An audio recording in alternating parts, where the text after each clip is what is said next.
Hi, this video is an introduction video. So what I'd like to show you in this video is a little bit about me, tell you a little bit about me and a little bit about why I do what I do and what I'm inviting you in. I should have done this, frankly, a while ago, but I tend to start from the end. So I'm correcting this by formally introducing what I do and why I do what I do.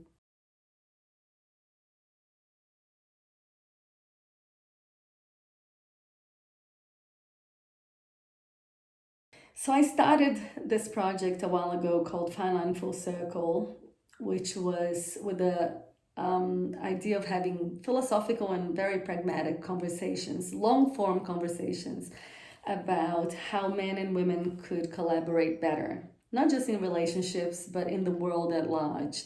You know, the world is not in a very good place in all sorts of areas. We're not going to get into that right now, but I believe that if men and women learn how to understand one another better and communicate better, we would have better systems and not just better systems, better overall a better world. I think that men and women can balance each other out pretty well. Actually, we've been designed to balance each other out. But because we have some fundamental mistaken assumptions on one another, we tend to expect that we behave more like the other than we should. So with that intent, I created Fine Line Full Circle. What I did notice along the way was that Fine Line Full Circle was too philosophical and too deep too quickly, and it wasn't doing the job well. A big part of my work is trying to get men to understand women better and women to understand men better. And of course, I'm not here touching on trans men and trans women and non-binary, because I believe that if the men and women understand each other better, then of course this will dramatically influence how we understand trans people and non-binary people. So what this work is intended to do, so this revamping of CLAB is an attempt to make it simpler in a way that you understand better the foundations of this work. All of us that have ever built a house know the foundations are tremendously important. Foundations guarantee the health and the longevity of the house. So this work that we're going to start doing, these videos that you start seeing in a shorter form, there are the foundations of my work. So the foundations, the way I'd like you to think about it is that, you know, to understand relationships, we need to understand this piece better, and then this piece better, and then we understand how this piece interweaves with this piece. Women's biology is very, very little understood in our day and age. Of course, we understand that women have a menstrual cycle, yada, yada, yada, but this is a very simplistic way of talking about it. And we also understand that men are basically run by testosterone. Of course, there's the hormones that we share, men and women, but I'm mostly talking about the sex hormones because they are the main difference of the way a woman conducts herself in the world and a man conducts himself in the world. Not these two ways of conducting themselves they're not wrong, and they shouldn't be different. They are perfect. But because we don't understand these differences, we have a lot of assumptions on one another, and this is one of the things that we wanna pay attention in this channel. So how I'm gonna start? I'm gonna start by telling you about my relationship with my body as a woman and when I was growing up. So I grew up in Brazil, a pretty big country, very populated. And most of my life I grew up in São Paulo, which is about 20 million people, even more. And I had a pretty modern lifestyle upbringing. So what I mean by that is that I had all the desires and impulses of a young teenager girl. And I learned how to live this way, which, you know, I didn't imagine it was wrong in any way. So I didn't have any connections to the menstrual cycle. And, you know, maybe later on in other videos you understand why this matters. But trust me, it's really important, especially if you live your life as a woman.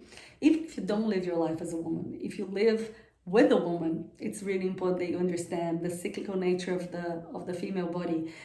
because we live on this earth together, and understanding that one body, the female body, is cyclical and the male body is more linear, how this conversation happens and how we create projects together and work together will be dramatically influenced by how these two rhythms work together or not. So we're going to get much deeper into this, and how can this affect your life? I mean, I can think of 1,000 ways that this could affect your life. If you're a woman and you felt or you feel wronged, or you feel a lack of self-esteem, you feel that you don't fit in with the world, or you don't fit in with your job, I mean, most likely it is because you don't fit in. You know, there are very, very little spaces that I can think in the world that have been created with the cyclical nature of women in mind. So we'll get much deeper into this.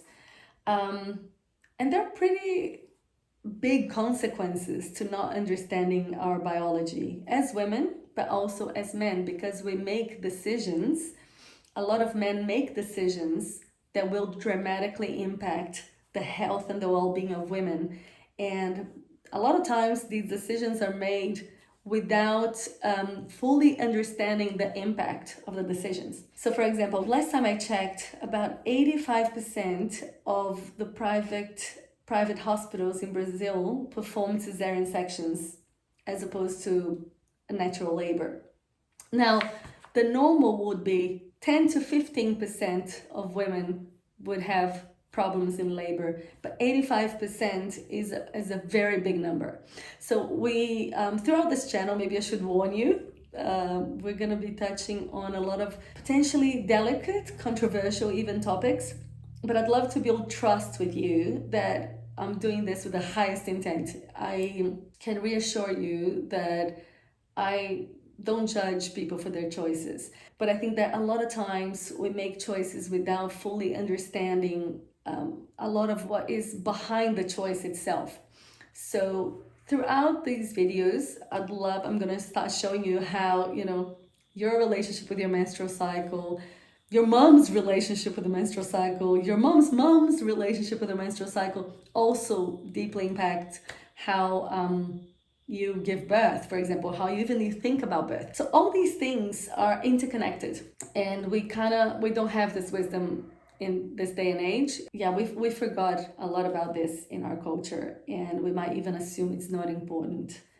But that's why the foundations are important. We're going to break things up slowly to understand a lot of the pieces that we might have forgotten from many years ago, maybe sometimes from our ancient ancestors, that might be relevant to bring back, because this day and age, where the world's moving very fast and technology is moving quicker than human development, and we need to really pay attention to the way we're raising our kids, what we consider what's right, what's wrong for our bodies, for our health, for the health of our children, for the health of the planet at large.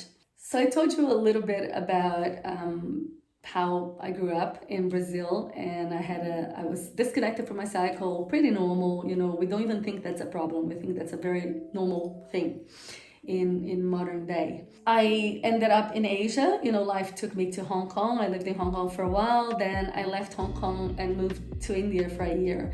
And I had this incredible opportunity to experience Hong Kong. First, Hong Kong is this cauldron of contradictions, which is pretty amazing, has been fundamental in the way it's shaped my thinking. There's a lot of influence. I think I was provoked to thinking differently by moving to Asia, because Asia contradicted a lot of the things that I had been raised to believe were not true, or shouldn't be valued in a certain way. You know, when you move to different countries that are so different than your own country, you start being able to question, and you can see perspectives more clearly. So that was a fundamental piece. Instead of seeing Brazil or my culture as true, or holding a piece of the truth that was more true, I could see, oh wow, in China that's not the case. And if Hong Kong in itself was full of contradictions, you had in one one hand you had Buddhism and the temples and Taoist temples and people doing Qigong in the parks. And on the other hand, you had a very hedonistic culture of expats living the life, starting to earn good money and partying hard, and there was a lot of ambition, there was a lot of betrayal and greed and all these little all these little challenging all these little things that challenged human nature. It challenges our ethics and our morality. So Hong Kong is very seductive in that way, and at the same time it offered you options to just practice Buddhism and relax and meditate. So it was a very both polarities were very alive in Hong Kong. So when I got divorced, so I got married in Hong Kong, then I got divorced in Hong Kong, and I moved to India and I started practicing yoga in India. It was very interesting because in India, I discovered a whole new Adriana. I had stopped taking the pills. I took the pill for many, many years, which is something we will also go deeply into at some point. And the pill, of course, interrupted my cycle, so I wasn't cyclical while I was on the pill. And then I stopped taking the pill right before I left India, maybe 1 year before. So I was experiencing all these different emotions. Then I went to India, and was a whole new world opened itself to me. And the funny thing was that I had to renew my visa in Hong Kong, so I kept going back and forth from India to Hong Kong during a whole year. And I experienced it as almost like being a little bit manic depressive, because in India I was meditating and waking up at 4 a.m. and practicing yoga, and in Hong Kong I'd go back to my hedonistic lifestyle and going to pubs and having a drink and waking up late. So I think these two polarities were fundamental to help me see, of course with hindsight, what I was experiencing in these two very different contexts. And when you have such dramatic difference, like India and Hong Kong, it's a very good way to be able to notice it. Sometimes we can't notice subtle difference, but we can notice very big difference. And we'll talk deeply about this in future conversations. I'll just leave you with something to think about.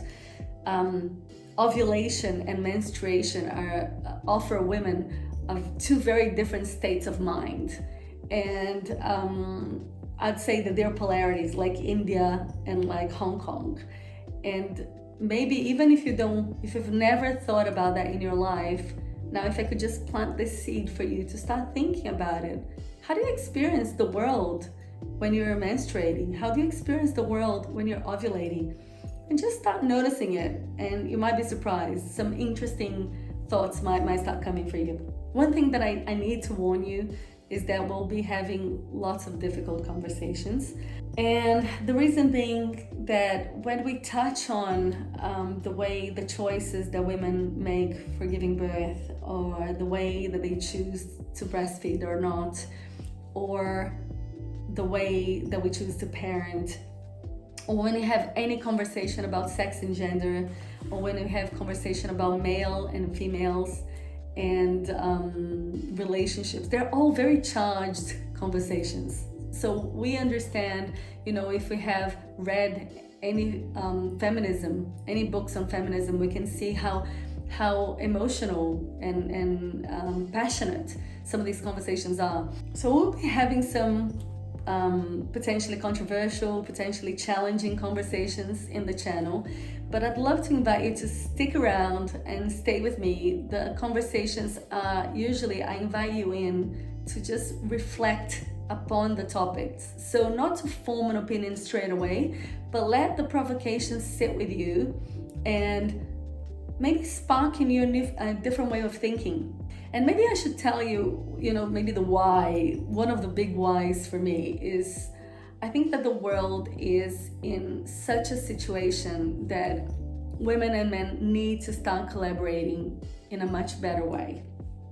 I believe that the matriarch, which is the energy of the woman post-menopause, so post-menopausal woman, I'm calling her the matriarch. There's plenty of books and literature talking about this archetype, this energy of this wise woman. she becomes available to a woman post-menopause. We'll talk about menopause and the transition plenty in videos in the future. The post-menopausal woman, the wise woman, she has a big role in the world today. I believe she is the necessary energy to counterbalance the very fast, quick pace of modernity. And our technology is moving so quickly that it needs an energy to remind us of our values of caring and loving and care for the planet, care for each other, and the health of our bodies, the health of our world, our emotional health. This domain of well-being and care and love has been a domain that hasn't been maybe thought of in high regard, let's put it this way, by our systems. So I believe that there is a dramatic change that needs to take place, and I think that the role of the matriarch is going to bring about this change. But first, we need to understand the matriarch, and we need to understand what it means to have a cyclical nature. And then we need to understand also what it means to have a cyclical nature in the context of modernity and the modern world, a world that hasn't put in place the situation or the context to allow this woman to flower her cyclical nature in a good way. So there's a lot of deep conversation we're gonna be having over the next weeks and months, and I really count on you to ask questions and tell me about the provocations if you're challenged by something that I said, or if you're intrigued, or if you're curious. If you share that with me, it'll certainly guide future videos and future conversations. And hopefully I'm gonna start also once a month offering a group video conversation in which a lot of these topics can be taken to a deeper level, so we can get to understand much more deeply what we're talking about in the channel. So I hope you stick around and come with me for the journey.